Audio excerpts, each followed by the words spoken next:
CNN Prime Time desta terça-feira, 7 de julho, acompanha o segundo dia de audiências nos Estados Unidos para discutir novas tarifas que o país quer impor a produtos brasileiros. O senador Flávio Bolsonaro teve 5 minutos para falar na reunião, defendeu o PIX e disse que o período eleitoral é o pior momento possível para a imposição dessas taxas. Aqui no Brasil, o ministro do Desenvolvimento, Indústria e Comércio, Márcio Elias Rosa, diz que o governo teve mais uma reunião técnica com os Estados Unidos e que o Brasil corre contra o tempo, já que dia 15, a data do início da tarifa, se aproxima. Polícia Federal prende o ex-prefeito de Belford Roxo, no Rio de Janeiro, Márcio Canella, em operação que mira um esquema bilionário de lavagem de dinheiro com combustíveis. Em Nova York, prédio em reforma com 37 andares é isolado por risco de desabamento depois que colunas entortaram. O consulado do Brasil, que fica na vizinhança, teve que ser fechado. O presidente dos Estados Unidos, Donald Trump, participa de cúpula da OTAN na Turquia e não poupa críticas aos aliados. Ele disse que ficou decepcionado com a posição do bloco perante a guerra no Irã e voltou a ameaçar a Groenlândia. Na Copa, a decisão acirrada nos pênaltis garante a classificação da Suíça nas quartas de final. A Colômbia foi eliminada. Já a Argentina faz uma virada histórica contra o Egito e garante vaga nas quartas, em partida que terminou com placar de 3-2. Direto dos Estados Unidos, a gente mostra a festa e o sufoco que os argentinos passaram. E o adeus ao dramaturgo Benedito Rui Barbosa. Ele estava internado com complicações renais e morreu hoje aos 95 anos. O autor é considerado um dos grandes nomes da cultura brasileira. Nós estamos ao vivo, com reportagens especiais e análise objetiva no horário nobre da informação. Eu sou Yuri Pita e este é o CNN Prime Time. Mais uma vez, sejam todos e todos muito bem-vindos nesta noite. Terça-feira, segundo dia de audiências nos Estados Unidos para tentar frear a imposição de tarifas de 25% sobre produtos brasileiros. Representantes da indústria, do agro e da política defenderam as suas posições. Mais de 300 pessoas se manifestaram. O senador Flávio Bolsonaro falou por 5 minutos. Afirmou que este é o pior momento possível para a imposição de tarifas, já que estamos em um período pré-eleitoral. A reportagem direto de Washington é de Alessandra Freitas. O senador Flávio Bolsonaro participou nesta terça-feira de uma audiência pública aqui em Washington, D.C., a capital americana, onde pediu ao governo dos Estados Unidos que não aplique as tarifas de 25% contra produtos brasileiros e que mantenha aberta a negociação com o Brasil. A declaração foi feita durante o segundo e último dia das audiências públicas promovidas pelo Escritório do Representante de Comércio dos Estados Unidos, conhecido como USTR. Isso foi parte de uma investigação, nessas audiências foram parte de uma investigação comercial para informar a decisão do governo americano sobre essas sobretaxas de 25%. Decisão, que a gente espera que seja tomada até o dia 15 de julho. As audiências, que inclusive ficaram com capacidade máxima por aqui, muita gente acabou ficando de fora, fazem parte da investigação da chamada Seção 301. Ao longo dos 2 dias, o governo americano ouviu representantes de diferentes setores dos dois países, do Brasil e dos Estados Unidos, incluindo as indústrias de carne bovina, café, mel e etanol, grandes focos aí dessas tarifas propostas pelo presidente Donald Trump.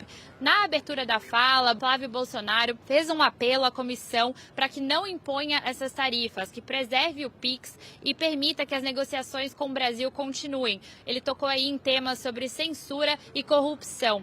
Ele afirmou que já havia levado o pedido de adiamento da imposição das tarifas ao presidente Donald Trump, ao vice-presidente J.D. Vance e ao secretário de Estado Marco Rubio.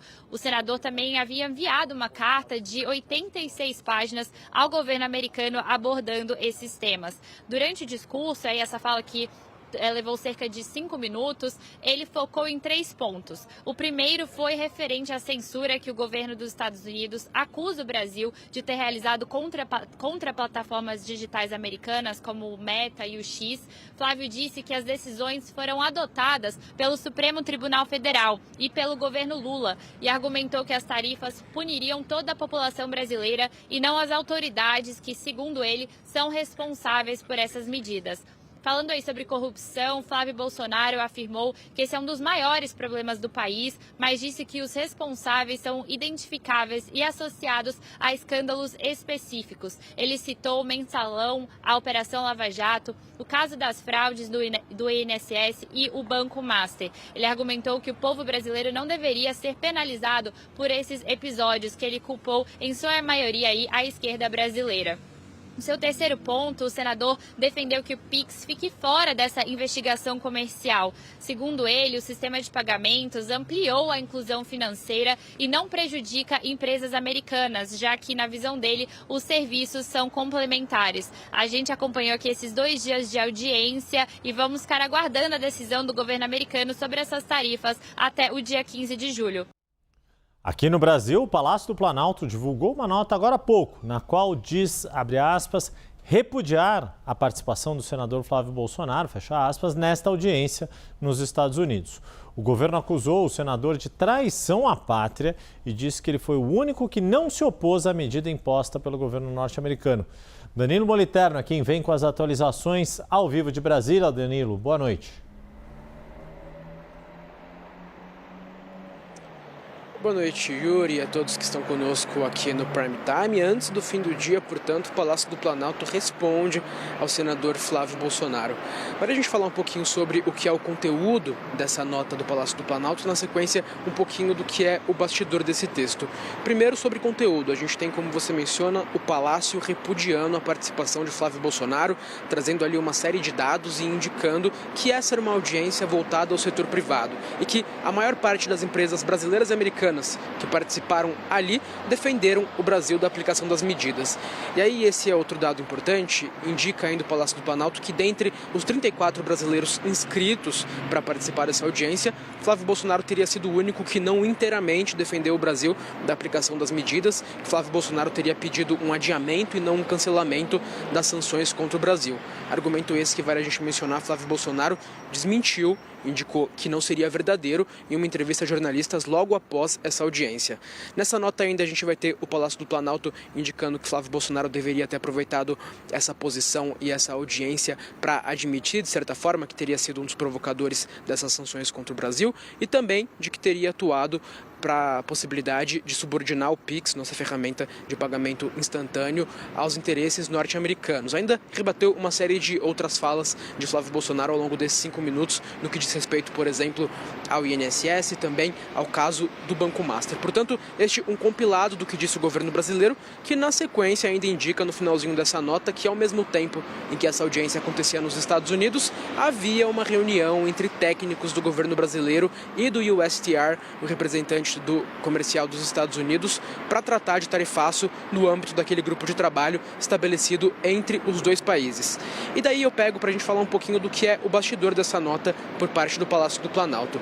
A gente tem o governo brasileiro, Yuri, a gente sabe, bastante pressionado desde o momento que Flávio Bolsonaro indicou que participaria dessa audiência para que desse uma resposta sobre essa sessão que aconteceu no dia de hoje.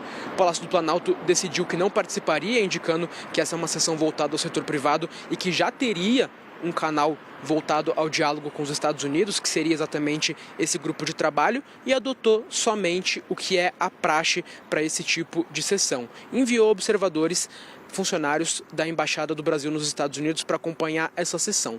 Mas aí vale a gente dizer que havia concomitantemente uma avaliação por parte dos auxiliares do presidente Luiz Inácio Lula da Silva de que este movimento de Flávio Bolsonaro, assim como outros, seria uma oportunidade para gerar material para tentar colar em Flávio Bolsonaro a imagem de traidor da pátria, a imagem de provocador do tarifaço.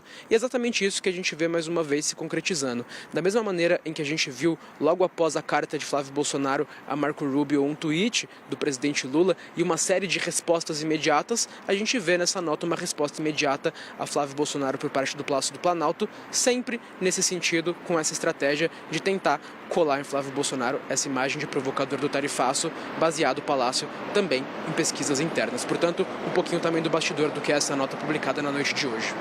Muito obrigado, Danilo Moliterno, trazendo informações de todo esse panorama e esse contexto de como foi a divulgação da nota do Palácio do Planalto. Muito obrigado, meu caro. Para também falar sobre a participação do senador Flávio Bolsonaro nesta audiência lá em Washington, aqui de Brasília, vem conosco a analista de política Jussara Soares. Boa noite, Jussara. Entre críticas e elogios, o que o pré-candidato à presidência pelo PL espera ganhar com a ida à audiência em Washington? Oi, Yuri, boa noite para você e a todos que estão aqui conosco. Yuri, claro que o senador Flávio Bolsonaro, ele embarcou para Washington com uma meta bastante clara, produzir conteúdo para a própria campanha. Quando o Flávio Bolsonaro vai aos Estados Unidos nessa audiência sobre o tarifaço, pedindo para que não sejam aplicadas essa sobretaxa de 25% aos produtos brasileiros agora, fazendo essa defesa do PIX, e pedindo e falando, inclusive, do presidente Lula, dizendo que o presidente Lula é maior beneficiado, inclusive reafirmando aquilo que ele já tinha antecipado no documento enviado aos Estados Unidos. Flávio Bolsonaro, ele mira se distanciar da acusação feita de que esse tarifaço ele ocorre depois da atuação de Eduardo Bolsonaro lá nos Estados Unidos. Lembrando que quando, em julho do ano passado, Donald Trump anunciou a aplicação das tarifas pela primeira vez, acaba citando justamente o ex-presidente Jair Bolsonaro e também todo o processo aqui da trama golpista, pelo qual o ex-presidente acabou sendo condenado a 27 anos e 3 meses de prisão. Bem, esse objetivo de Flávio Bolsonaro, ele tem essa missão de tentar afastar, criar algum tipo de vacina, algum tipo de argumento para tentar rebater justamente esse discurso que o governo Lula já faz e a pré-campanha do presidente também fará e vai explorar ao longo de todo o período eleitoral, justamente fazendo esse discurso da soberania. E por que é importante isso? A gente lembra, Yuri, que no ano passado o melhor momento de popularidade do governo Lula foi justamente quando o presidente Lula tomou para si o discurso da soberania. Então, Flávio Bolsonaro sabe que isso é um risco para a própria campanha. Então, ele precisa fazer essa ação, precisa ir lá, precisa criar algum tipo de argumento dizendo que ele não está inerte. Tanto que a gente vê nas declarações de Flávio Bolsonaro sempre dizendo assim, eu já estou aqui presente mesmo sem ser presidente ainda da República. É o que Flávio Bolsonaro diz. E aí, por outro lado, ele aproveita o fato do governo Lula não ter enviado nenhum representante para discursar nessa audiência, porque o governo já em outra oportunidade não tinha enviado um representante e aposta na negociação pelos canais técnicos e diplomáticos. Só para não deixar de comentar aqui também como que o governo acaba vendo essa possibilidade. Depois desses 2 dias de audiência no STR, o governo brasileiro vai seguir insistindo no diálogo com diálogo técnico, tentando também um diálogo político, mas a avaliação de modo geral é que com Flávio Bolsonaro lá e sem Flávio Bolsonaro, a má vontade dos Estados Unidos permanece. A percepção dos negociadores é que o governo dos Estados Unidos, os negociadores dos Estados Unidos, não querem nem ouvir os argumentos do Brasil. A ver aí a decisão sobre a aplicação dessas novas tarifas fica aí para o dia 15 de julho. Quanto às diversas manifestações nesses 2 dias de audiência puderam fazer alguma diferença ou não. Jussara Soares, muito obrigado por enquanto. Durante as audiências, centenas de empresas e entidades se manifestaram. Enquanto isso, em paralelo, o governo brasileiro se reuniu com representantes comerciais dos Estados Unidos.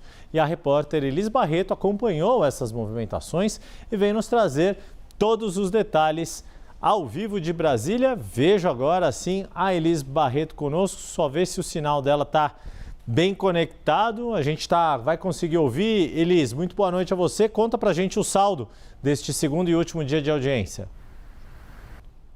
O sinal não está muito legal ali com a Elis Barreto. A gente vai retomar a conexão. Elis está lá em Brasília, lá na esplanada dos ministérios, e vai nos trazer as informações. Antes, enquanto isso, vamos ouvir o momento em que o ministro do Desenvolvimento, Indústria, Comércio e Serviços do Brasil, Márcio Elias Rosa, fala sobre esta data e expectativa para este encontro. É uma reunião que deve ter sequência ainda ao longo dessa semana, e eu tenho também a expectativa, junto com o chanceler Mauro Vieira, de nos reunirmos com o embaixador Grier, se possível ainda nesta semana. O tempo corre contra nós, não é isso? Porque dia 15 está logo aí na próxima semana, mas a expectativa é que nós tenhamos, pelo menos, mais uma reunião técnica ou de nível técnico e a reunião um pouco mais de natureza política, de coordenação, ainda nesta semana ou no início da semana que vem. A principal orientação do presidente Lula é: não sairemos da mesa de negociação em momento algum. E não permitiremos jamais que um tema que não diga respeito à relação comercial, à relação econômica, à boa relação política que o Brasil sempre teve com os Estados Unidos, ela deixe de presidir ou orientar as conversas. Já estamos agora sim com Elis Barreto, te vendo e te ouvindo, Elis, e fazer aquela máxima da multiplicação. A ordem dos fatores não vai alterar o produto. Ouvimos o primeiro-ministro, vamos te ouvir agora, mas vamos ter o pacote completo da conversa. Boa noite.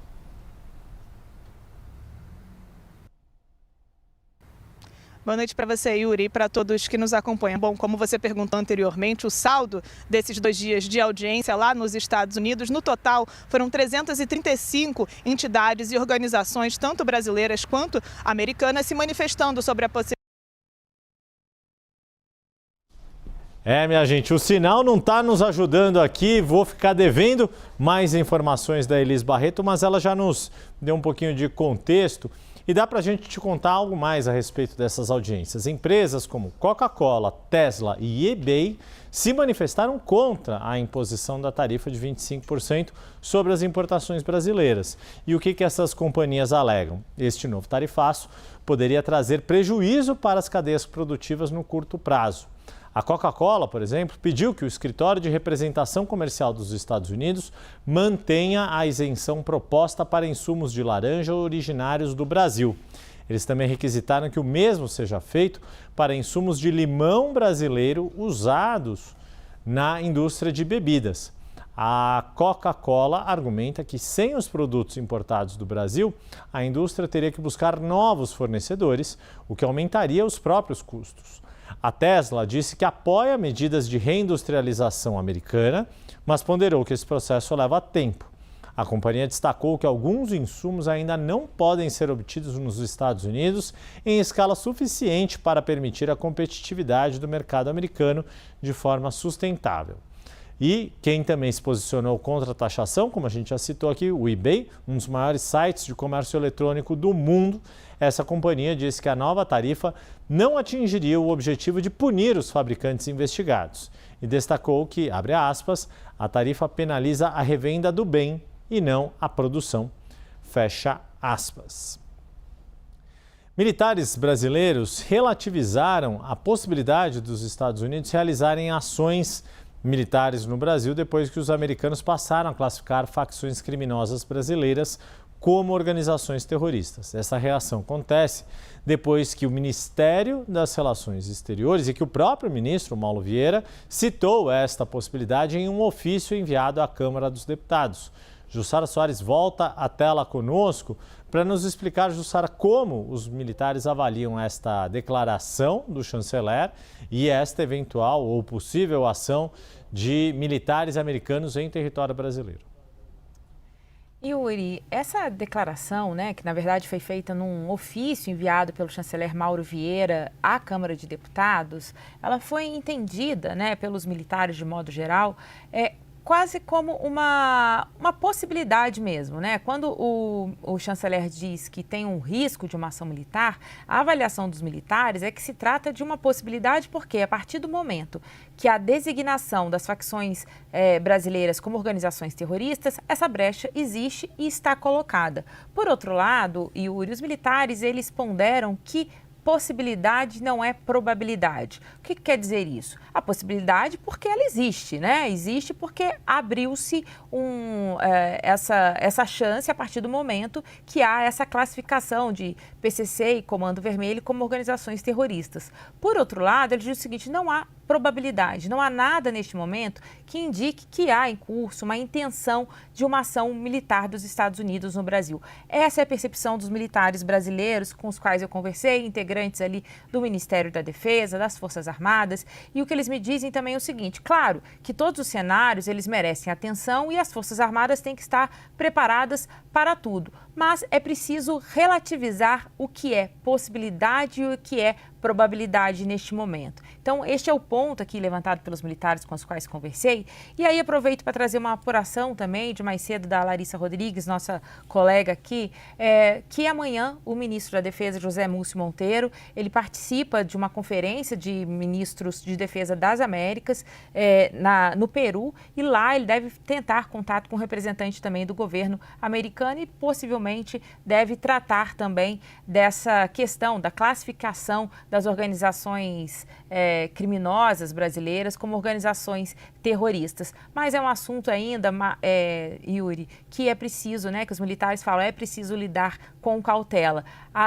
Os monitoramentos, o acompanhamento, tudo está sendo feito, mas separando o que é possibilidade e o que é probabilidade. E neste momento não há nenhum indicativo que isso vai ocorrer. Muito obrigado mais uma vez, Jussara Soares.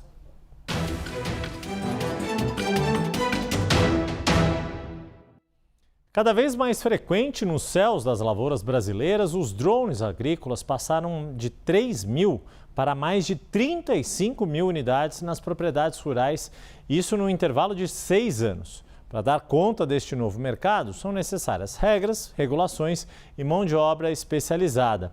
Fernando Rodrigues, colunista do CNN Agro, já está aqui conosco para nos dar um cenário desta presença dos drones nas fazendas, no campo brasileiro. Fernando, boa noite a você.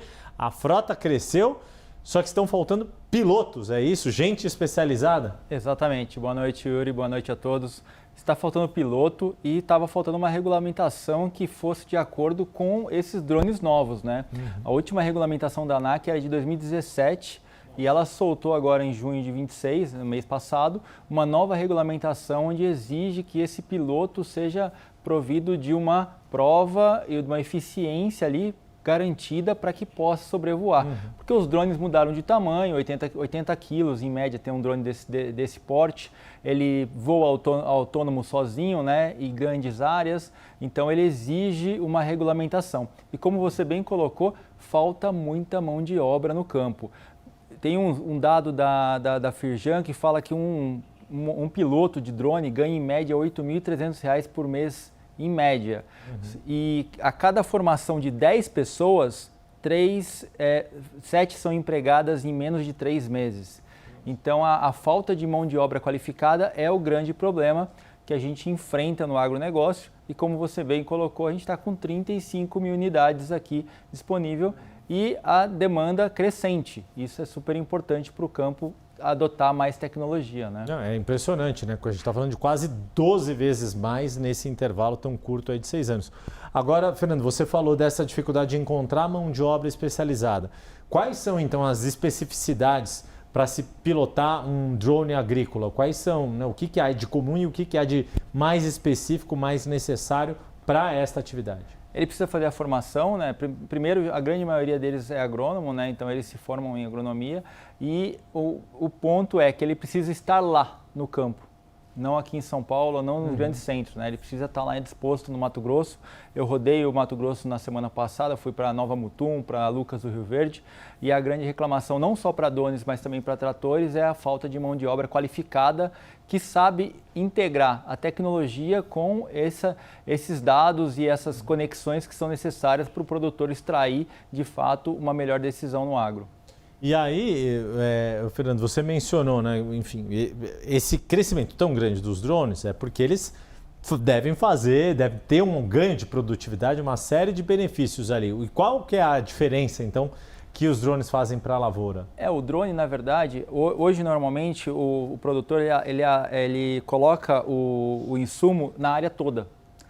Com o drone de aplicação, você identifica com um drone menor onde está a área de infestação e com esse drone maior você vai e só aplica naquele local. Então, em média, você tem uma economia de 60% a 70% no uso de insumos. Nossa senhora, é bastante coisa. Então, bastante coisa. É fazer o uso mais eficaz aí dos insumos que já são já são caros e a gente tem essa necessidade, essa demanda e o produtor rural está se adaptando a essas novas tecnologias para trazer mais eficiência produtiva. Bem, Fernando Rodrigues, muito obrigado, meu caro. Uma boa semana para você. Obrigado. Até a próxima. Boa semana a todos. Vamos para uma rápida pausa aqui no CNN Prime Time e a seguir. Um prédio vizinho ao consulado brasileiro em Nova York é isolado por risco de desabamento. E mais, já passa de 3.600 o número de mortos nos terremotos históricos que atingiram a Venezuela. O CNN Prime Time volta em instantes, eu te espero aqui. Até já.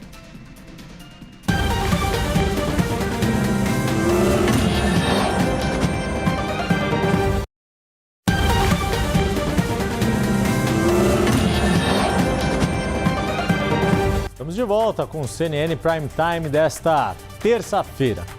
Em Nova York, um prédio em reforma de 37 andares foi isolado depois que colunas que sustentam a estrutura do prédio entortaram. E autoridades tiveram que evacuar toda a região. As colunas do 21º andar deste prédio em Manhattan começaram a entortar, trazendo preocupação com a estrutura do edifício. As autoridades locais interditaram as ruas e todas as pessoas tiveram que evacuar da região. I find that surprising that we're having in the middle of New York City an issue about a building collapse. It's scary, you know. I'm happy that they've evacuated people. They've had enough time to evacuate people. I haven't heard of anybody being injured yet. O prédio já foi a antiga sede da Pfizer e passa por uma reforma para ser transformado em um edifício residencial. Segundo as autoridades, não houve feridos. O prefeito afirmou que as equipes monitoram a estrutura do prédio. 2 structural columns have buckled, in addition to multiple cracks and sagging floors. The building remains unstable, and I am thankful to our first responders for quickly arriving at the site and to New Yorkers for reacting calmly and with urgency. Já passa de 3.600 o número de mortos nos terremotos históricos que atingiram a Venezuela.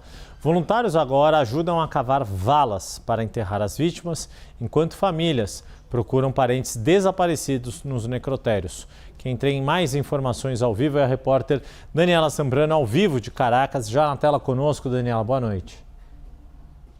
Muito boa noite. Mais 150 mortos do que ontem.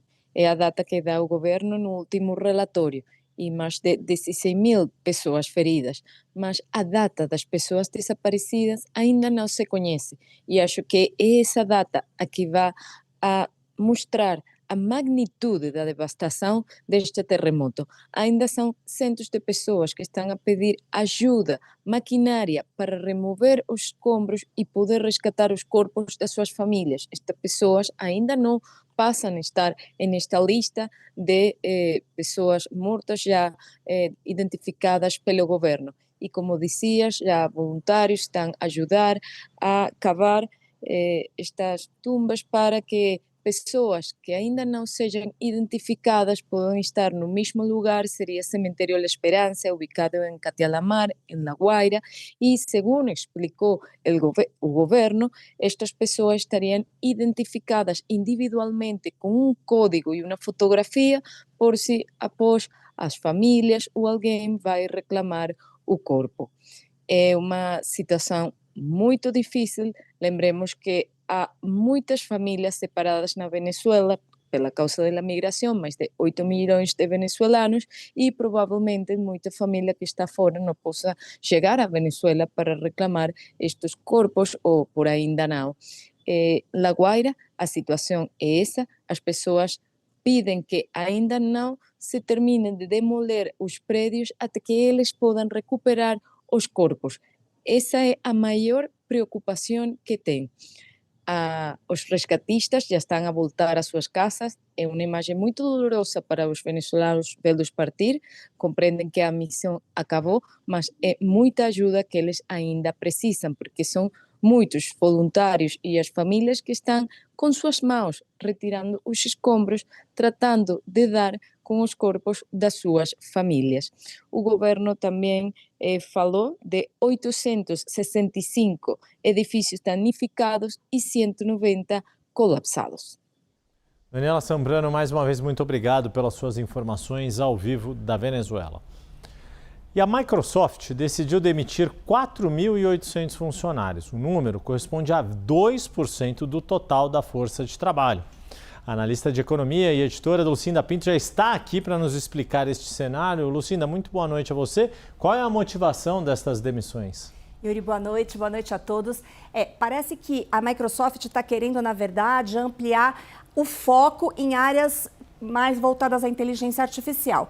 Não é que ela esteja substituindo força de trabalho pela IA. Na verdade, ela está abrindo mão de algumas áreas ou diminuindo o foco, no fim das contas, os gastos, em áreas que ela considera que não são tão rentáveis. E no caso, especificamente do Xbox, o que a empresa disse é que essa é uma área hoje não saudável. Agora, para os Xbox, fãs... que é o console, né, de videogame da Microsoft. Isso, que concorre com o PlayStation. Da Aliás, Sony, eu conversei aí com amigos, com pessoas que são fãs de videogame, e parece que realmente são dois times, né? Tem o time Xbox e o time PlayStation. E o que surpreendeu, na verdade, aos fãs da Xbox e gerou um pouquinho de receio, é que faz um mês que a Xbox anunciou novos jogos, lançamentos. Tem um jogo...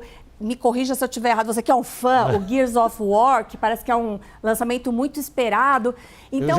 Eu já fui gamer, né, Lucinda? Agora eu sou pai de gamer, mas eu tô meio desatualizado ali. Mas eu sei que teve um anúncio recente ali de coisas ali que os fãs de Xbox estavam entusiasmados e aí tomaram esse susto com esse corte todo. É isso mesmo. Eu ouvi até aqui na redação de um jovem, não vou revelar o nome, preocupado, será que vai acabar? Mas atenção, a notícia é que não vai acabar. O que acontece é que a Microsoft provavelmente quer transformar a Xbox não mais apenas numa fornecedora de consoles, mas de distribuição de serviços e de jogos. Então, os jogos ficam nas nuvens, um pouco uma coisa que já acontece. Tem aquele serviço por assinatura que se chama Game Pass, tem um serviço de streaming. Então, talvez essas outras atividades, esses outros serviços é que ganhem relevância. O que pode acontecer, na visão aí dos analistas, é que pode atrasar um pouquinho esses lançamentos que já estavam anunciados, talvez alguns jogos que são mais sofisticados, mais caros, realmente demorem mais para acontecer, e aqueles que não são tão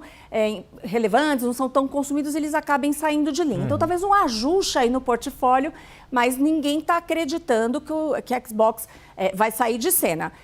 A verdade é que a gente já vem assistindo essa competição, então, entre Sony e Microsoft por ser o líder aí nesse segmento de console. Parece que a Sony até aqui foi a vencedora. Agora, é muito interessante ver esse movimento, Yuri, porque a gente viu outras notícias de corte em empresas de tecnologia, muitas vezes motivadas pela substituição mesmo de funcionários por serviços de inteligência artificial. A IBM fez isso. Então, algumas áreas de gestão ali,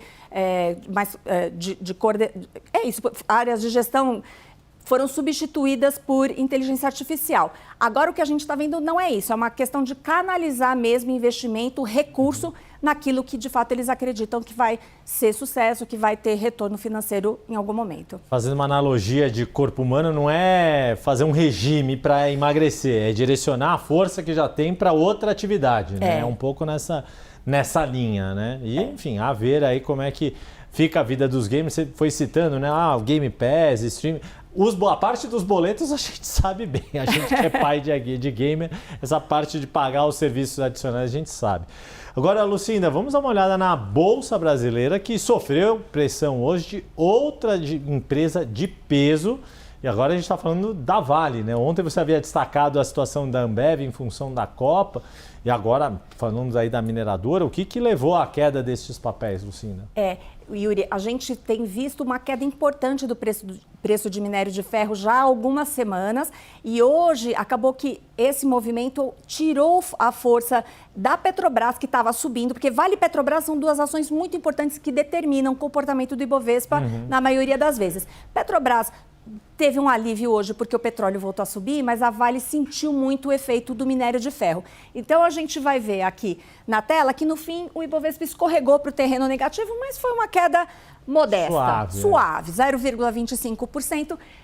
Está um pouco que nem a gente aqui, né? Depois do susto de domingo. Acho que o mercado até agora não conseguiu eu não sei se eu tô mais de ressaca do domingo ou de bode com o Egito por causa enfim, mas depois a gente fala da Argentina aqui, dos nossos rivais. Acho que o mercado está igualzinho você, Yuri.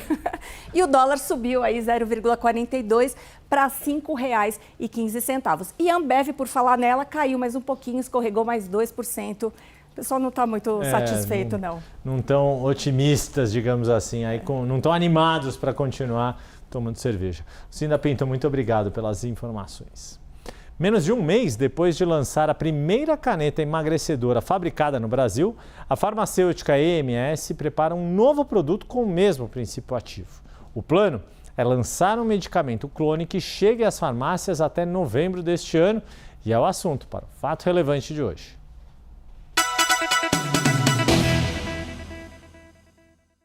A estratégia da EMS para crescer no mercado de canetas emagrecedoras é lançar um clone do próprio medicamento. Menos de um mês depois de colocar o Ozivy nas farmácias, que é a versão brasileira do Ozempic, a farmacêutica já prepara uma segunda marca de semaglutida.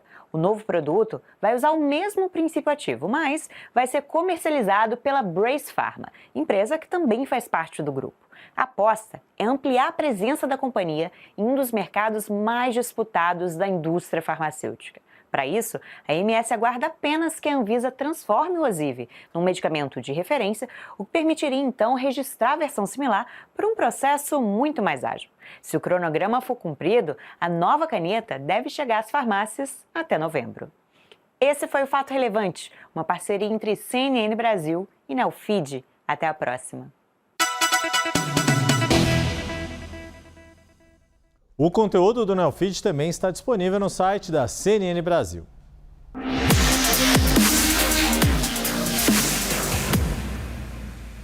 O Comitê Olímpico Internacional suspendeu provisoriamente a punição imposta ao Comitê Olímpico Russo e deu um passo importante para a reintegração do país ao movimento olímpico. A sanção havia sido aplicada em 2023, depois que a Rússia reconheceu conselhos olímpicos em regiões ucranianas ocupadas. Segundo o COI, o Comitê Russo garantiu que não mantém nem manterá atividades nessas áreas. A presidente da entidade, Kirsty Coventry, afirmou que os atletas não devem ser punidos pelas ações de seus governos. Ainda não existe a definição se a Rússia poderá voltar a competir com bandeira, cores e hino nos Jogos Olímpicos.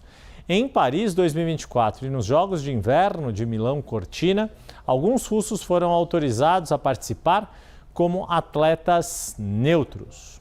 Mais uma pausa aqui no CNN Prime Time e a seguir a Argentina consegue uma virada heróica, vence o Egito e está nas quartas de final da Copa do Mundo. E mais, pelo menos 11 pessoas morrem e mais de 300 ficam feridas depois da passagem de 2 tornados pela China. O CNN Prime Time volta rapidinho depois do intervalo.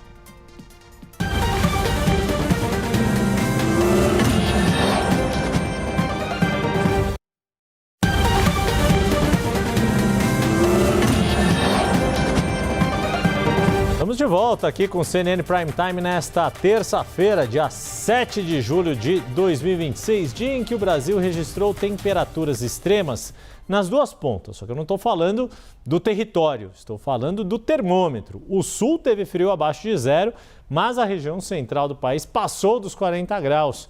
São as informações do tempo chegando com o Marco Antônio Mendes. E a pergunta que muita gente está se fazendo, vai continuar assim, é isso? Tem extremo frio, extremo calor. Ficamos de extremos, Yuri. Boa noite para você que está acompanhando a gente também. Yuri, esse frio no sul, para alívio de muita gente que mora lá, começa a diminuir um pouco. Quer dizer que vai esquentar não, tá? Vai ficar um pouco menos intenso, frio, né? Menos frio. Agora no centro do Brasil não tem jeito, vai continuar quente, vai esquentar ainda mais. Isso acaba só mostrando como o inverno aqui no Brasil, né, tem esses contrastes mesmo. Em algumas regiões centrais, até quando são registradas temperaturas até mais altas, né, Yuri, do que no próprio verão mesmo, por causa desse tempo que fica bem seco. E aí hoje foi um dia de extremos, com temperaturas mínimas muito baixas e máximas muito altas. Vamos ver aqui na nossa tela alguns registros. Ó, no começo do dia, veja, Urupema, Quaraí, aqui em Santa Catarina, no Rio Grande do Sul, registraram -1, -2 graus. Teve até geada ampla em várias cidades da região sul de tão frio que fez também. Agora, por outro lado, tivemos também uma tarde escaldante, muito quente, em cidades aqui como Valença do Piauí, Colinas do Tocantins, temperaturas aqui, ó, beirando os 40 graus. São esses mesmos os contrastes do inverno aqui no nosso Brasil. Agora, o que essas cidades têm mesmo em comum é que o tempo está estável, está ensolarado, assim também como grande parte do Brasil, onde a gente vê aqui em amarelo no nosso mapa, e amanhã vai continuar assim, sem grandes mudanças. Agora, no litoral do Sudeste, tem uma frente fria fraca, vai deixar o tempo um pouco mais nublado, principalmente aqui entre o litoral norte de São Paulo até Rio de Janeiro, um pouquinho também de Espírito Santo. Chuvas passageiras tendem a passar mesmo amanhã aqui entre Pernambuco e Rio Grande do Norte, também entre o Ceará e também o Amazonas. Agora, atenção para algumas regiões do país, porque tem tempo quente, tem tempo seco. A gente separou aqui algumas capitais que estão nessas condições também. Por exemplo, aqui, ó, Brasília, Goiânia, temperaturas máximas aqui na casa dos 28, 31 graus. Mais quente ainda, Teresina, Palmas com 34, 36 graus. E todas elas aqui, ó, com a umidade relativa do ar muito baixa, Yuri, chegando aqui na casa dos 30%, até mesmo um pouco menos também. Situação bem complicada, precisando de muita hidratação, né? Pois é, e aí falando em secura, né, em ar mais seco, Marco, é inevitável pensar nas queimadas. Como que é a situação, qual que é o panorama neste momento? Yuri, a gente está percebendo que a situação, conforme o inverno vai avançando, o tempo seco também vai ficando cada vez mais intenso, o risco de queimadas vem aumentando também em grande parte do país. Nesse momento, os focos de incêndio ainda não são tão alarmantes. Esse mapa aqui mostra que o risco de incêndios, de queimadas, acaba se concentrando mais entre aqui o centro-oeste, o interior do nordeste, onde a gente vê nessa mancha enorme aqui em vermelho. A situação nesse momento só não está pior mesmo, porque a gente teve chuvas um pouco mais atípicas ali no começo do inverno, mas a situação tende a se agravar ao longo dessas próximas semanas. Vamos falar agora de temperaturas, porque nessa quarta-feira o frio continua no sul do país. Curitiba, Porto Alegre aqui com um amanhecer extremamente gelado, 3, 4 graus, à tarde praticamente nem esquenta também. Já Rio de Janeiro com um dia um pouco mais nublado, máxima aqui na casa dos 22 apenas. Belo Horizonte começa fria, à tarde fica com um tempo um pouquinho mais agradável, chegando ali aos 26 graus. Em São Paulo, é a amplitude térmica que vai chamar a atenção nesses próximos dias.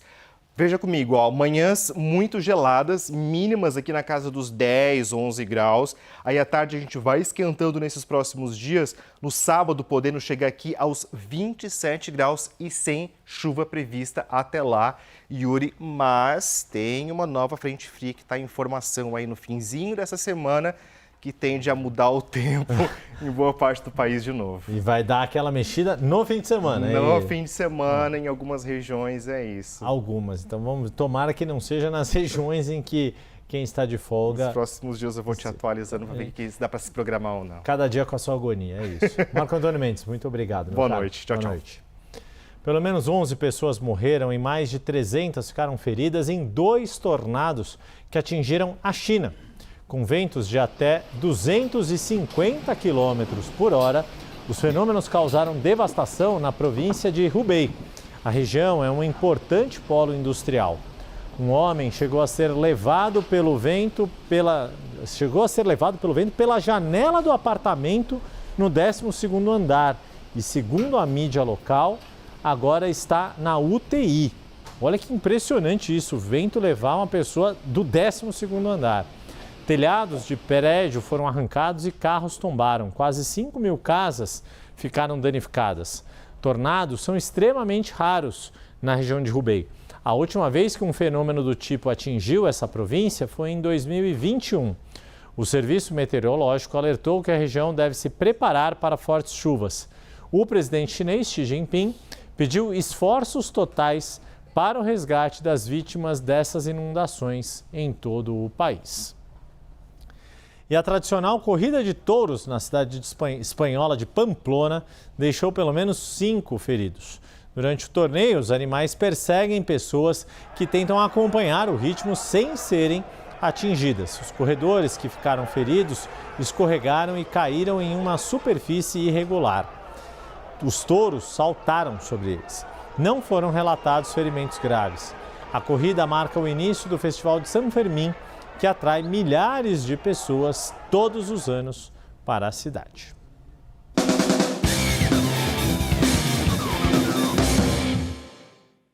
Bom, a vitória sobre o Egito, claro, foi bastante celebrada pelos argentinos, a gente está vendo e posso imaginar o que mais ainda tem de festa, né? Não era para menos, porque foi muita emoção, né, Yuri? A gente está vendo as imagens da festa na capital argentina, Buenos Aires. Os torcedores respiraram aliviados e comemoraram bastante os gols dessa virada por 3-2. Com a vitória, o sonho do primeiro bicampeonato consecutivo e também do 4º título mundial segue vivo, Yuri. Pois é, não, estou tentando lembrar que faz bastante tempo que um time não ganha 2 mundiais consecutivos, por sinal foi o Brasil, lá em 58, 62, exato. Depois não mais, né, foi sempre tendo alternância. Voltando a falar mais sobre o jogo em si, Cris, o erro da cobrança de pênalti pelo Messi foi um dos principais lances da partida. Vai ter gente que vai falar os erros do juiz, mas o Messi perdeu o pênalti, só que ele depois foi lá e marcou o dele. Sim, foi também a segunda cobrança que ele errou só nesse Mundial, né, Yuri? Por isso, a gente foi atrás dos números do Messi em penalidades máximas. Durante a carreira, vamos ver aqui, o Messi teve 116 gols de pênalti e perdeu 34, um aproveitamento de 77%. Isso contando pênaltis no tempo regular do jogo, ou seja, dentro dos 90 minutos. Vamos ver agora pela seleção argentina esses números do Messi. São 25 gols de pênalti e 7 perdidos. Um aproveitamento parecido, 78% também no tempo regulamentar. E tem esse recorte em Copas do Mundo apenas. E aí sim, juntando os pênaltis cobrados no tempo regulamentar e também em cobranças. São 4 gols de pênalti. E aí a gente destaca isso aqui, em disputas de pênaltis, ou seja, quando está valendo de fato a classificação, ele tem 100% de aproveitamento. Foram 3 pênaltis cobrados e 3 convertidos. Ele tem 4 pênaltis perdidos no tempo regulamentar. Então ele tem um aproveitamento de 100% nas cobranças alternadas ali, né, no mata-mata de fato, e no tempo regulamentar, um aproveitamento de apenas 50%. Mas é curioso que nos 2 jogos dessa Copa do Mundo em que ele perdeu o pênalti, ele depois foi lá e marcou. Então ele ficou ali no 0-0, vai. Exatamente. Imagina se tivesse feito ainda mais esses gols. Tomei a liberdade aqui de já adiantar a agenda para a gente falar do chaveamento. Amanhã é aquele dia de folga, abstinência, né? Folga para a Cris Chuamba, inclusive, merecida, dar uma descansada, respirar, né? Poupar a voz. E aí você volta na quinta-feira com um jogão. Volta na quinta, com quartas de final já. Vamos ver como ficou esse chaveamento então, já que a gente estava falando aqui de Colômbia, de Argentina. Esse é um lado, a gente já vai falar sobre ele, mas vamos primeiro para o lado da Argentina. Temos Noruega e Inglaterra, Argentina e Suíça. Esses 2 jogos vão acontecer no sábado. A Argentina e Suíça fecham as quartas de final às 10 horas da noite de sábado em Kansas City. Quem que você acha que vai avançar, Yuri?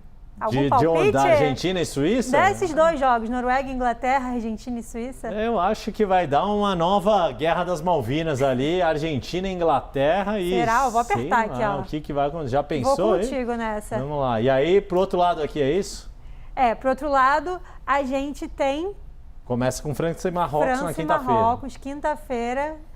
E depois Espanha e Bélgica, que se enfrentam na sexta. Eu apostaria em França e Espanha, a despeito da Bélgica ter jogado bem. A Bélgica ganhou um gás, né? Depois dessa treta com os Estados Unidos, achei eles bem aguerridos. Mas estou com você. Acho que vai passar França e Espanha. E Vamos ver, né? Sabe-se lá. Bom, aí, enfim, já demos bastante palpite aqui, minha gente. Enquanto a Copa continua, a seleção brasileira pegou o caminho de casa após a eliminação, todo mundo podendo tomar os seus destinos. Né? Rumo de casa, Yuri. O voo chega na próxima madrugada aqui no Brasil, mas somente um dos 26 jogadores voltou com a equipe técnica. Nem o Carlo Ancelotti embarcou para o Brasil. A Priscila Asbeck chega agora para contar tudo sobre a seleção brasileira. A seleção brasileira desmobilizou a sua base aqui nos Estados Unidos depois da derrota para a Noruega e da desclassificação da Copa do Mundo. O voo fretado da seleção retornou ao Brasil nesta terça-feira, mas 20 dos 26 jogadores escalados já tinham deixado o hotel da seleção, The Ridge, em New Jersey, já no domingo para seguir com as suas famílias. E alguns jogadores voltam ao Brasil porque participam do Campeonato Brasileiro, então a expectativa é que alguns jogadores que atuam no Campeonato Europeu tirem um período de férias, enquanto esses jogadores que atuam no futebol brasileiro retornem ao Rio de Janeiro. Entre eles estão os jogadores do Flamengo, Danilo, Léo Pereira, Alexandro e Lucas Paquetá, também o volante Danilo do Botafogo e o goleiro Everton do Grêmio. Lembrando que a 19ª rodada do Campeonato Brasileiro tem início no dia 16 de julho, portanto um pouco antes da final da Copa do Mundo, que acontece no dia 19 de julho. Já o técnico Carlo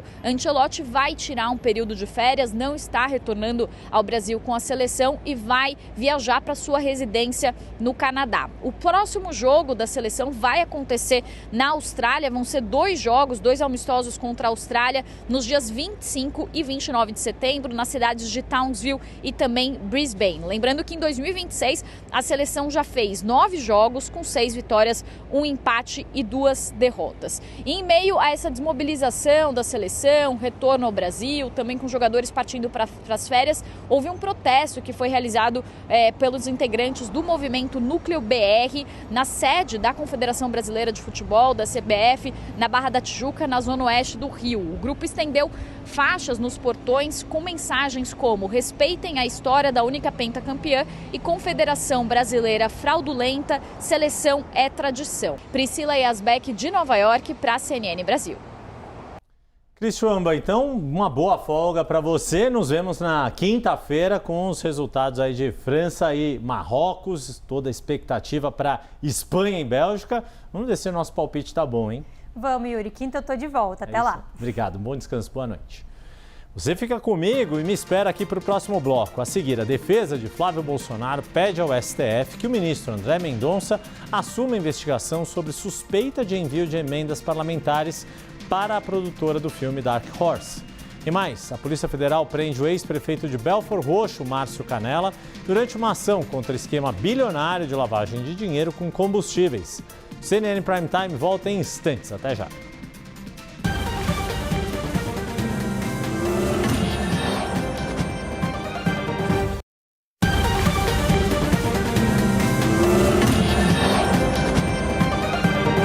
Veja o que foi destaque desta edição no CNN Prime Time. Segundo dia de audiências nos Estados Unidos sobre a possível imposição de tarifas de 25% sobre produtos brasileiros. Centenas de empresas e entidades se manifestaram. O senador Flávio Bolsonaro também participou da audiência e afirmou que este é o pior momento possível para a imposição de tarifas, já que o Brasil está em um período pré-eleitoral. Pelo menos 11 pessoas morreram e mais de 300 ficaram feridas depois que 2 tornados atingiram a China. Com ventos de até 250 km por hora, os fenômenos causaram devastação na província de Hubei. O Serviço Meteorológico Chinês alertou que a região deve se preparar para fortes chuvas. Na Venezuela, o número de mortos nos terremotos históricos supera 3.600. Voluntários agora ajudam a cavar valas para enterrar as vítimas, enquanto famílias procuram parentes desaparecidos nos necrotérios. Em São Paulo, a Corregedoria da Polícia Civil instaurou um procedimento interno para apurar uma possível ligação do delegado Fábio Lopes com o PCC. Conhecido como Fábio Caipira, ele é o atual diretor de uma das divisões da polícia e foi citado em um áudio de uma conversa de Vitor Shimada, investigado pela Polícia Federal e sancionado pelos Estados Unidos por suposta ligação com o PCC. Quem chega com as informações ao vivo é o Guilherme Rajão. Muito boa noite. Boa noite, Yuri, a você e a toda a nossa audiência. Exatamente, a Corregedoria da Polícia Civil de São Paulo abriu essa investigação para apurar a citação do delegado Fábio Lopes, atual diretor do DOP, em uma investigação da Polícia Federal sobre esse esquema de lavagem de dinheiro ligado ao primeiro comando da capital. O nome do delegado aparece em uma conversa extraída do celular de Victor Henrique de Oliveira Shimada, que é apontado pela Polícia Federal como integrante da organização criminosa e que também foi sancionado pelos Estados Unidos por suposta ligação com o PCC. Em um dos áudios enviado ao advogado Romani Cútulo Bonente, conhecido como Roma, há a menção a um pagamento de R$100 mil para uma pessoa identificada como Fábio Caipira do DEIC. O delegado é conhecido pelo apelido de Caipira e, na época da conversa, era diretor do Departamento Estadual de Investigações Criminais. O relatório da Polícia Federal cita essa conversa, mas não afirma que o pagamento tenha sido efetivamente realizado. Também não há, até o momento, qualquer acusação formal contra o delegado nessa investigação.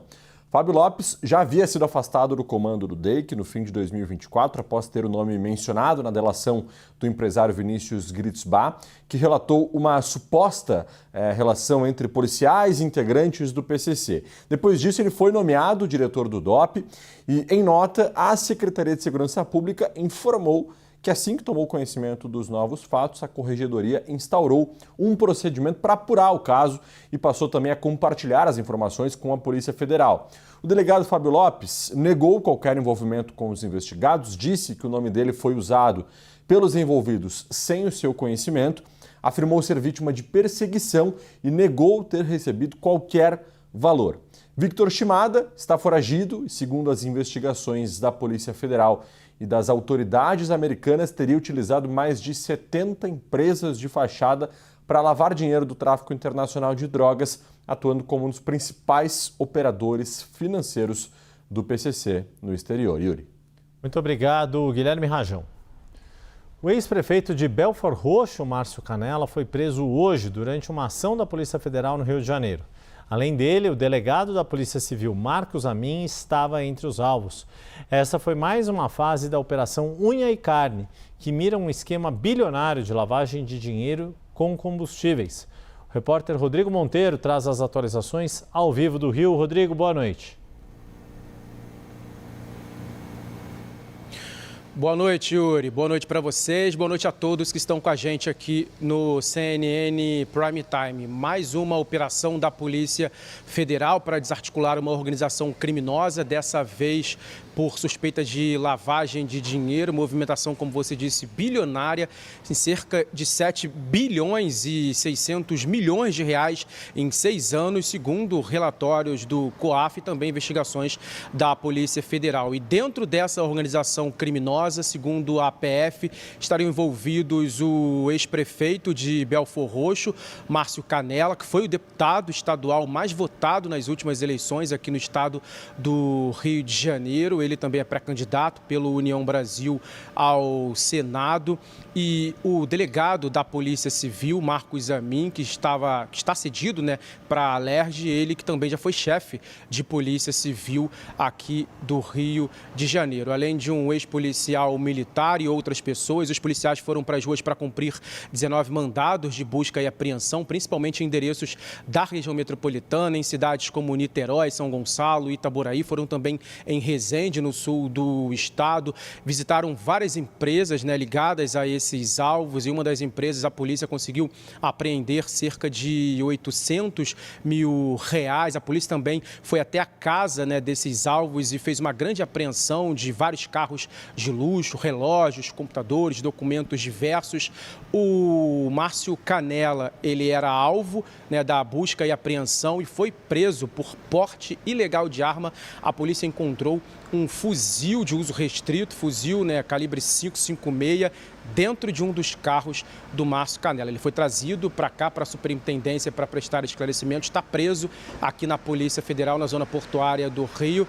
E também aqui foi trazido um policial militar que foi preso, segundo a Polícia Federal. Estava dentro de uma das casas desses alvos na cidade de Niterói, estava com uma pistola. Agora há pouco saiu daqui também um carro da PM, um carro da Corregedoria. Portanto, agora fica a expectativa para essa audiência de custódia do Márcio Canella, que deve acontecer amanhã. Volto com você. Rodrigo Monteiro, muito obrigado pelas suas informações. Uma boa noite. Jussara Soares volta para a tela aqui do CNN Prime Time. Jussara, essa ação contra o ex-prefeito de Belford Roxo, que é pré-candidato ao Senado pelo União Brasil, abriu mais uma crise na pré-campanha de Flávio Bolsonaro do PL. Conta pra gente essa história. É isso, Yuri. Márcio Canella, ex-prefeito de Belford Roxo, ele é um aliado importante de Flávio Bolsonaro. Para dar dimensão da importância dele, Márcio Canella, que é presidente estadual do União Brasil no Rio de Janeiro, ele é pré-candidato ao Senado com o apoio de Flávio Bolsonaro, mas não é só isso. Flávio Bolsonaro indicou a própria mãe, Rogéria Bolsonaro, para ser suplente de Márcio Canella. Ou seja, mais um aliado de Flávio Bolsonaro, alvo da Polícia Federal. A gente lembra que o outro pré-candidato, outro nome que seria pré-candidato ao Senado, Cláudio Castro, acabou desistindo de disputar o Senado depois de ter sido alvo 2 vezes da Polícia Federal num período de 11 dias. E isso ocorreu em maio, Yuri. E naquela ocasião, integrantes do PL já me relatavam uma enorme preocupação na manutenção de Márcio Canella nessa chapa com Flávio Bolsonaro no Rio de Janeiro, justamente porque já se sabia de investigações que miravam Márcio Canella e um suposto envolvimento com esse grupo que fazia lavagem de dinheiro envolvendo postos de combustíveis. Então, tudo isso já vinha sendo alertado a Flávio Bolsonaro. Inclusive, dizia o seguinte: olha, troca todo mundo, porque se você quiser blindar a sua pré-candidatura, principalmente o seu palanque no principal reduto eleitoral da família Bolsonaro. Lembrando que Jair Bolsonaro se elegeu sempre pelo Rio de Janeiro, Flávio Bolsonaro também senador pelo Rio de Janeiro, apenas Eduardo Bolsonaro, que depois tinha sido eleito por São Paulo, e agora que Carlos Bolsonaro transferiu para tentar disputar o Senado ali por Santa Catarina, mas o Rio de Janeiro é o reduto eleitoral da família Bolsonaro. Então é mais uma questão que Flávio Bolsonaro, que ainda está nos Estados Unidos, vai ter que enfrentar. Desde que Cláudio Castro, ex-governador do Rio de Janeiro, desistiu de concorrer ao Senado, ele abriu mão disso, Flávio Bolsonaro ainda não indicou quem vai disputar essa vaga no Senado pelo PL. Tem 2 nomes concorrendo aqui. Na verdade, o próprio Carlos Portinho, que já é senador da República, ele poderia tentar a reeleição, e o outro nome correndo por fora também é de Carlos Jordi, deputado federal. A ver como Flávio Bolsonaro vai resolver isso e como ele vai dar encaminhamento a esse palanque que ele inclusive já lançou no Rio de Janeiro. Se ele vai manter Márcio Canella, se vai dar outro nome, se vai lançar a própria mãe para disputa ao Senado. Flávio Bolsonaro volta dos Estados Unidos com muita coisa a resolver no seu próprio reduto eleitoral. Sem dúvida alguma, e terceiro maior colégio eleitoral do país, apenas atrás de São Paulo e Minas Gerais. Jussara Soares, muito obrigado mais uma vez. A defesa do senador Flávio Bolsonaro acionou o ministro Edson Fachin, presidente do Supremo Tribunal Federal, pedindo que André Mendonça assuma a investigação sobre suspeita de envio de emendas parlamentares à produtora do filme Dark Horse. Essa é uma apuração do analista Theo Cury. O pedido dos advogados de Flávio foi feito depois de Flávio Dino autorizar a Polícia Federal a investigar o repasse de emendas a empresas vinculadas à produtora do filme. A defesa do senador sustenta que o caso só ficou com Dino porque os deputados Tabata Amaral, do PSB de São Paulo, e pastor Henrique Vieira, do PSOL do Rio de Janeiro, apresentaram um pedido de investigação diretamente na ação sob relatoria de Flávio Dino, que trata sobre transparência em emendas parlamentares. Dino concentra no STF a relatoria de uma série de processos que investigam suspeitas em repasses de emendas a empresas, entidades e ONGs. Mendonça, por sua vez, é responsável pela condução das investigações sobre as fraudes do Banco Master de Daniel Vorcaro na Suprema Corte.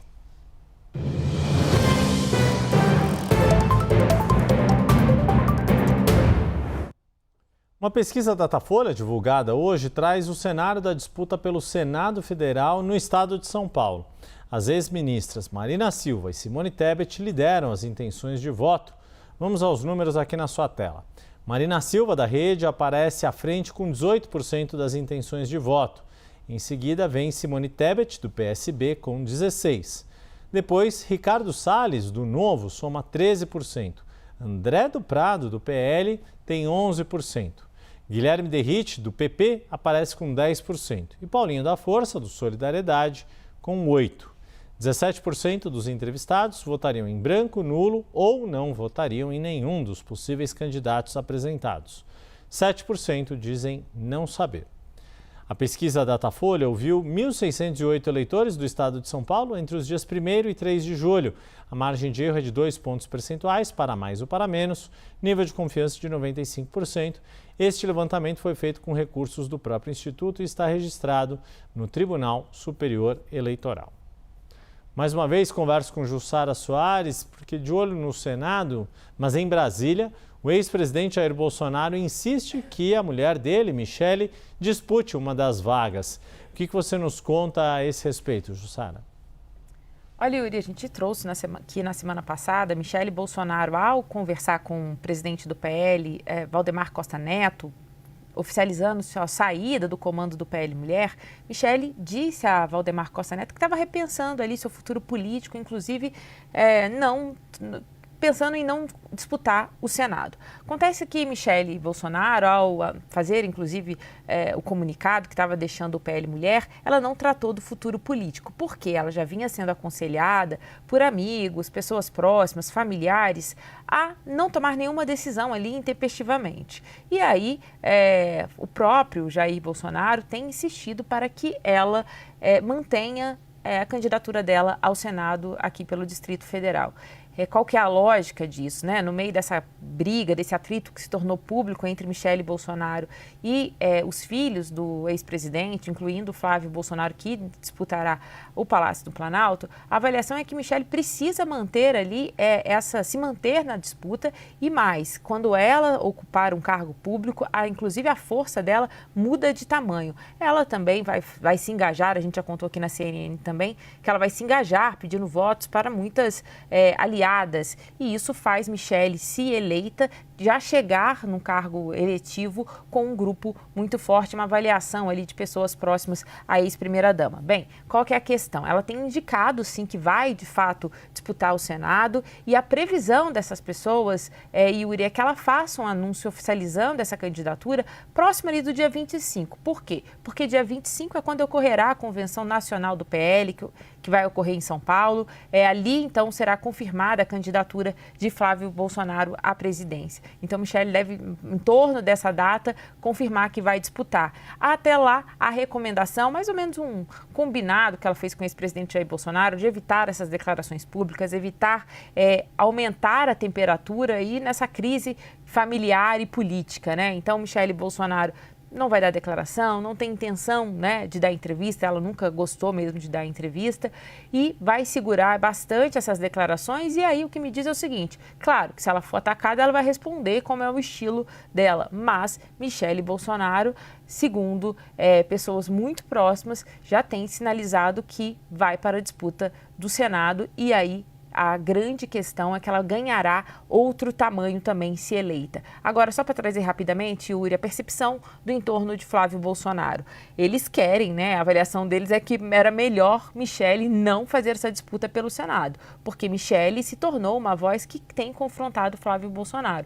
Então, o grande temor é que Michele, durante uma campanha, seja mais acionada, mais disposta a falar, ela vire um fator de desagregação para a campanha presidencial. Muito obrigado mais uma vez, Jussara Soares.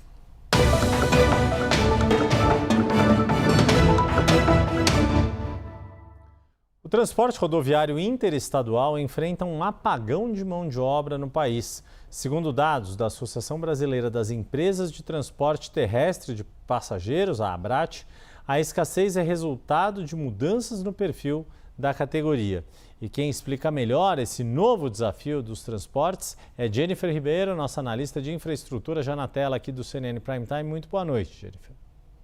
Boa noite, Yuri. Realmente, nos últimos anos, tem um déficit de profissionais para o transporte interestadual de passageiro. Aqui é bom falar que são de ônibus de viagem, né? Esse transporte interestadual de passageiros. E, atualmente, 3 em cada 10 vagas que são ofertadas para motoristas não são preenchidas.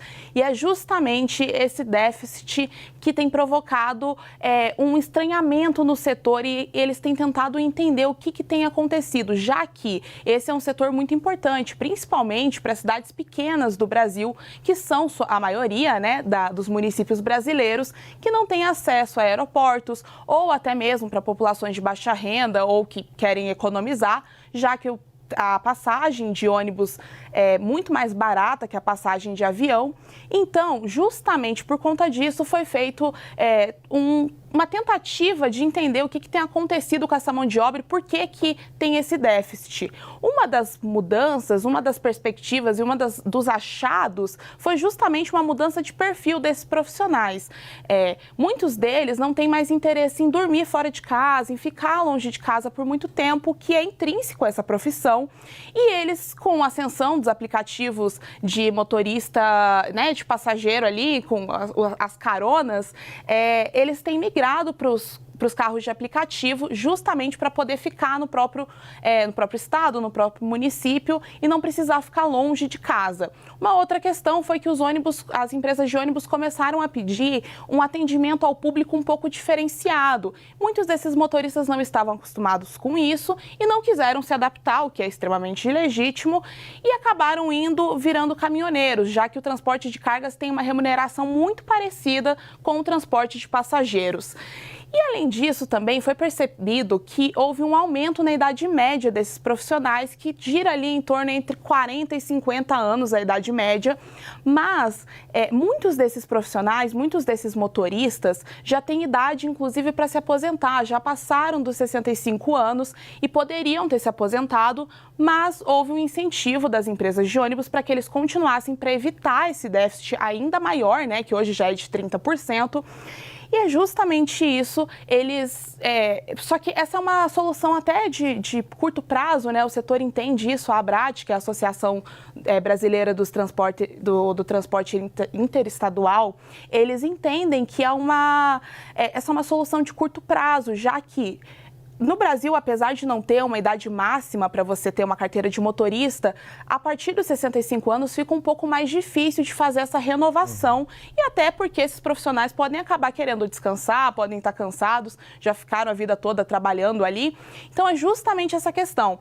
A gente tem uma falta de mão de obra, o setor de infraestrutura como um todo, inclusive, tem sofrido muito com isso, e o setor de transporte aí de passageiros não é diferente. Muito obrigado, uma boa noite para você, Jennifer Ribeiro. O Departamento de Estado americano rebateu o chanceler Mauro Vieira e afirmou que o comentário sobre uma possível ação militar dos Estados Unidos no Brasil é absurda. A notícia é destaque no site da CNN Brasil. O Departamento de Estado informou que os Estados Unidos estão tomando medidas decisivas para o combate do narcotráfico.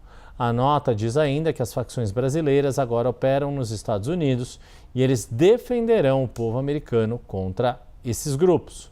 A chancelaria americana afirmou ainda que, abre aspas, alegações vagas de intervenção frequentemente servem de pretexto para ajudar a apoiar alguns dos grupos mais violentos do mundo, fecha aspas. A CNN Brasil entrou em contato com o Itamaraty para comentários e o espaço segue aberto. A cúpula da OTAN, Aliança Militar Ocidental, começou hoje na Turquia em meio à pressão dos Estados Unidos para que a Europa aumente os investimentos em defesa. Logo depois de chegar a Ankara, o presidente dos Estados Unidos, Donald Trump, já tocou em temas delicados para o bloco. E quem traz os detalhes é o correspondente da CNN Brasil, Américo Martins. O presidente dos Estados Unidos, Donald Trump, já chegou à Turquia para participar da reunião de cúpula da OTAN, criticando os seus aliados e parceiros da aliança militar. O presidente Trump disse que ficou muito decepcionado com a OTAN, em especial pela negativa dos países europeus em ajudarem os Estados Unidos a liberar o Estreito de Hormuz.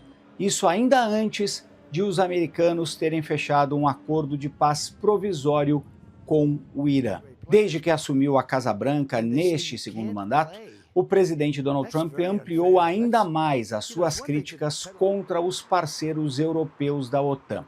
Ele diz que os europeus têm que ser responsáveis diretos pela proteção do seu próprio continente.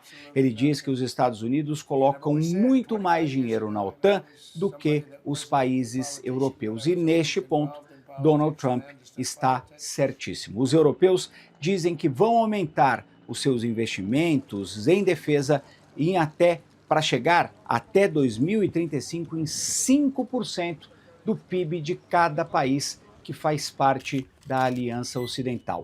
Mas os europeus estão empurrando esses investimentos para o seu prazo final, lá em 2035. O presidente americano ameaça retirar esses soldados da Europa com os seus equipamentos e, se os europeus não fizerem investimentos rapidamente, isso pode criar uma grande fragilidade dentro da Europa.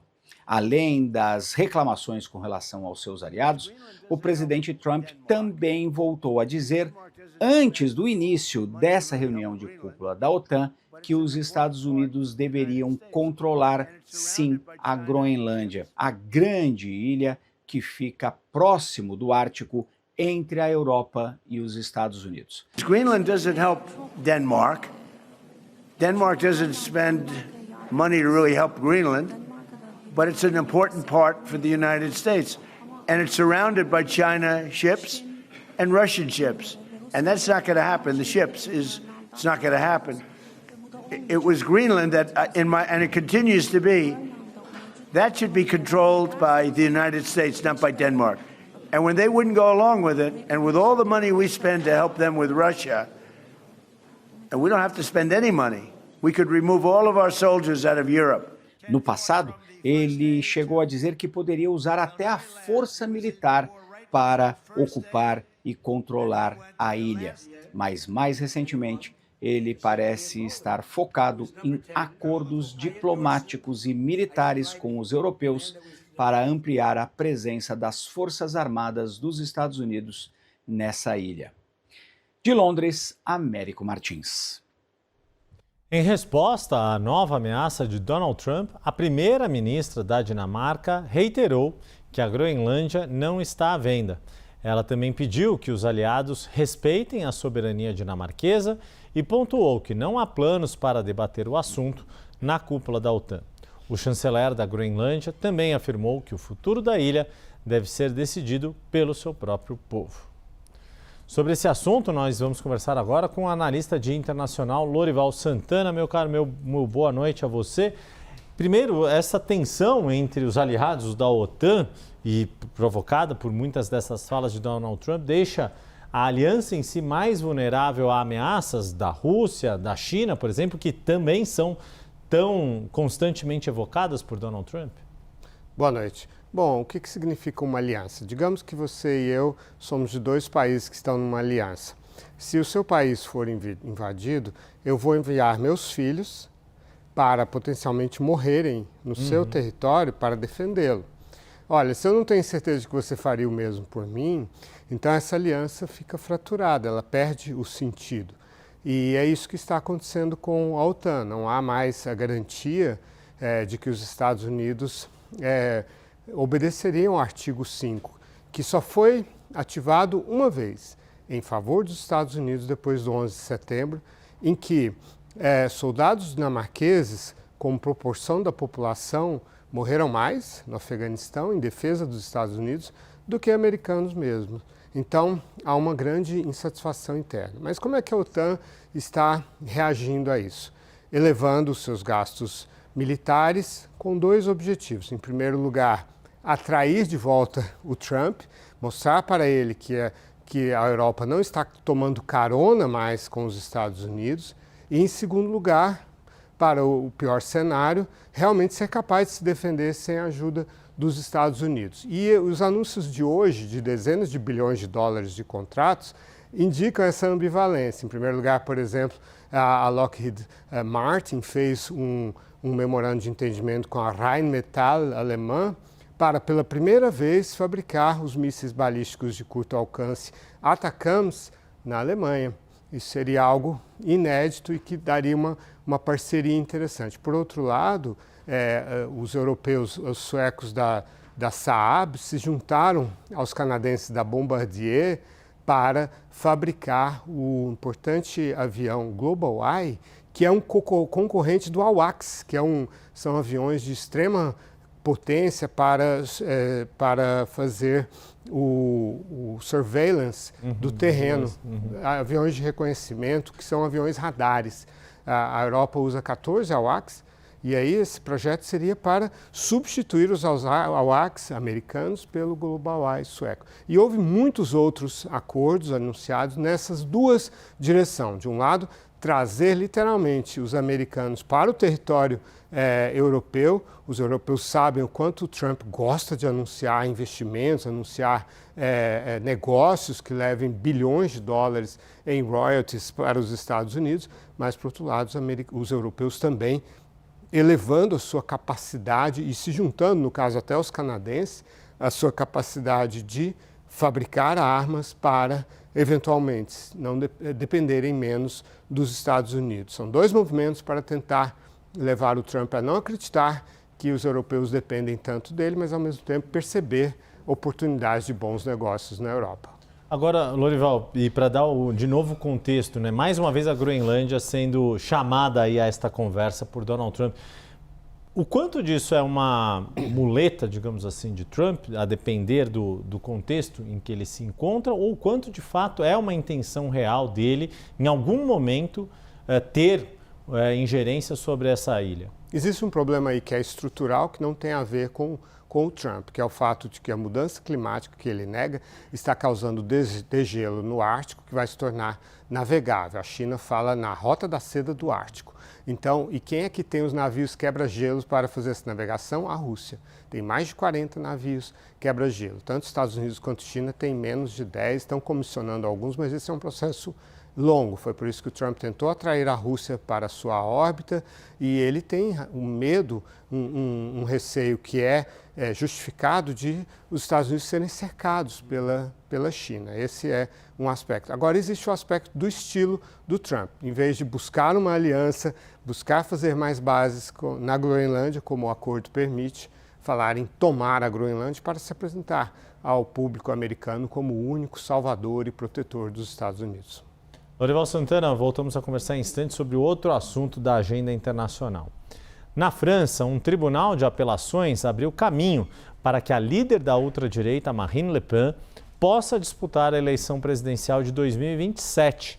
A corte manteve a condenação de Marine Le Pen por uso indevido de fundos da União Europeia, mas reduziu o período pelo qual ela ficará inelegível.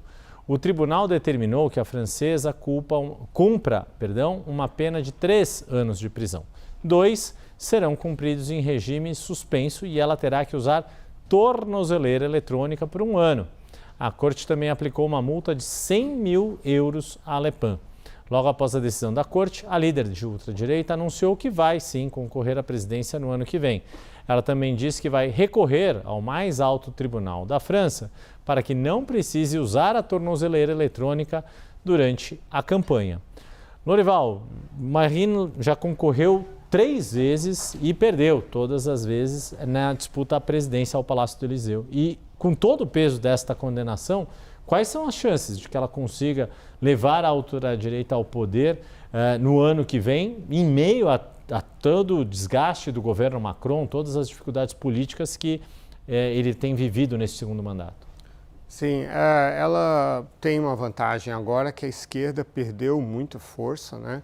E a disputa agora se concentra ou se polariza entre a centro-direita e a direita radical que ela representa. O que as pesquisas dizem para o primeiro turno?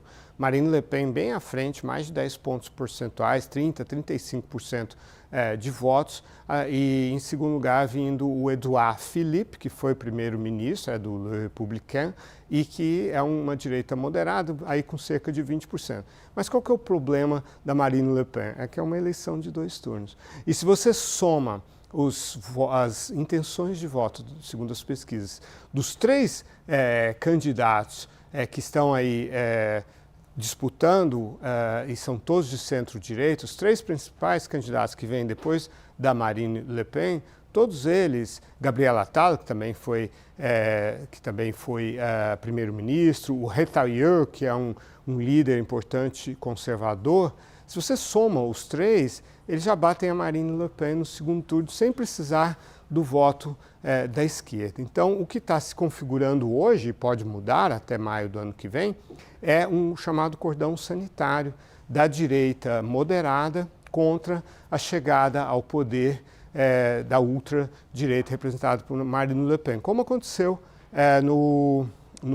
na Alemanha, com a diferença de que a Alemanha era um regime parlamentar puro, né, em que o parlamento é que forma a maioria, e a alternativa para a Alemanha foi alijada do processo de formação da coalizão que nomeia o primeiro-ministro. No caso nós estamos falando da França, de um regime misto, e nós estamos falando de uma eleição presidencial. Então a Le Pen tem chance, sim, está no jogo, é a favorita no primeiro turno, mas podem lhe faltar votos no segundo turno no ano que vem. Lorival Santana, muito obrigado, uma boa noite para você.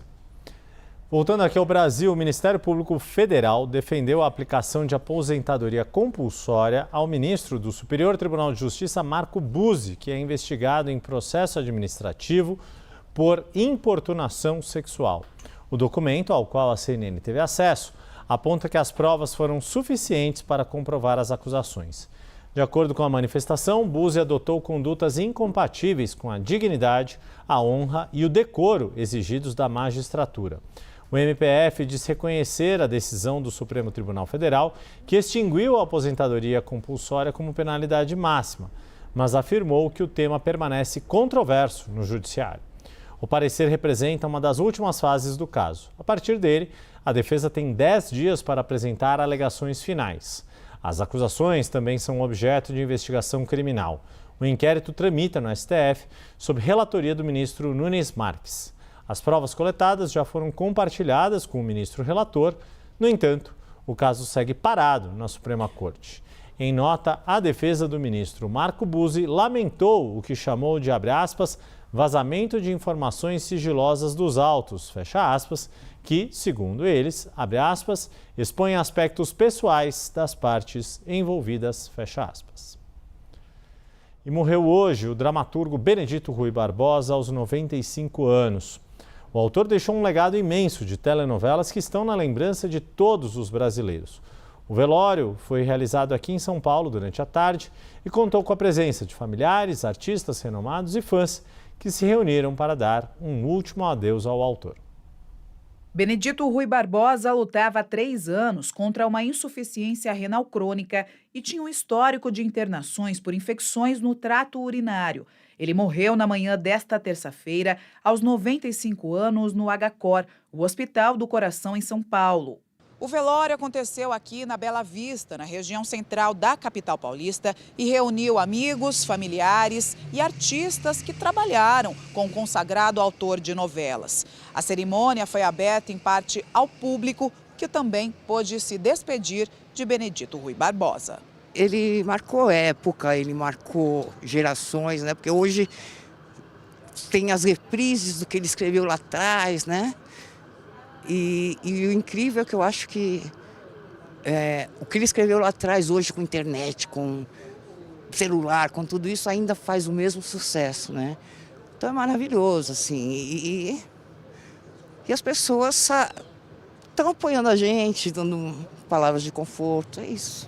Considerado um dos maiores nomes da teledramaturgia brasileira, Benedito Rui Barbosa marcou gerações de brasileiros. Foi autor de novelas como Pantanal, Renascer, O Rei do Gado, Terra Nostra, Cabocla, Sim a Moça e Velho Chico. Foram muitas histórias que levaram o campo, as tradições rurais, a imigração e os grandes romances para a televisão brasileira.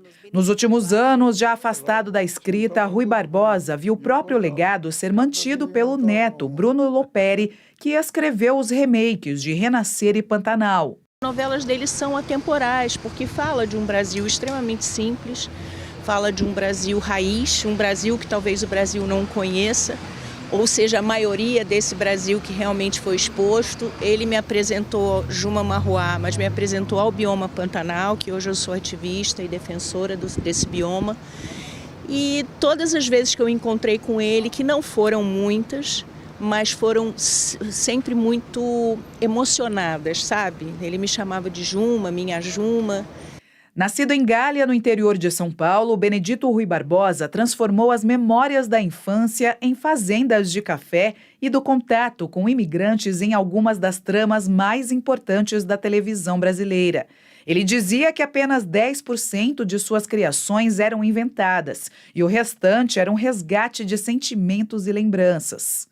Ele começou a escrever na década de 60, passou pela TV Tupi, Bandeirantes, Manchete e consolidou a carreira na TV Globo. A última novela original foi Velho Chico, exibida em 2016. Esse era o universo do Benedito. Não tem nada mais bonito do que você mergulhar naquilo que você tem de mais profundo e particular. Paradoxalmente, é a maneira mais efetiva de você se tornar universal. Quanto mais particular esse mergulho na arte, mais universal você se torna, né? E ele não abdicava disso, era como ele entendia a vida, né? Benedito Rui Barbosa ajudou a contar a história do Brasil por meio das novelas. Um legado que vai permanecer vivo na memória do público. Ele era uma pessoa de um dom inigualável, né? Ele conseguia mostrar e transmitir, colocar no papel todo o sentimento e todo o amor que ele tinha pelo Brasil, né? Então, eu acho que não acredito que vai ter um outro que consiga, com esse talento todo, fazer essa obra que ele fez, né? Que é gigantesca, inigualável. E assim, nós encerramos esta edição de hoje do CNN Prime Time. Muito boa noite, até amanhã. Pense bem, pense CNN.